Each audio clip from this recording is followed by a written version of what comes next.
শীতকাল পড়তেই কলকাতায় শুরু হয়ে যায় প্রচুর রকমের মেলা এবং তার মধ্যে হস্তশিল্প মেলা একেবারেই অন্যরকম। প্রতি বছরের মতো এবছরও আমি আর মা মিলে চলে গেছিলাম এবং তারই কিছু ক্যাপচার্স রইল তোমাদের জন্য dailydose.com-এ। পরন্তু দুপুর বা বিকেলের শুরু এরকম সময় আমরা গিয়ে পৌঁছেছিলাম মেলা মাঠে এবং শুরু করেছিলাম ঘটি গরম দিয়ে।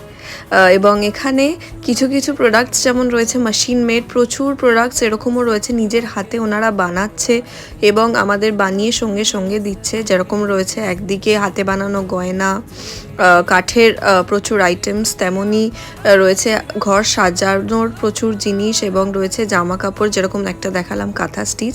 অনেকটা ঘোরাঘুরি করার পর পালা ছিল পেট পুজোর এবং সেখানে fish fry, momo, prawn pakora এবং পাটিসাপটার সাথে কিছুটা স্বাদ আস্বাদন করে নিলাম এবং তারপরে আরও কিছু মেলা মাঠ ঘুরে আজকের ব্লগটা এখানেই শেষ করলাম। জানিও কেমন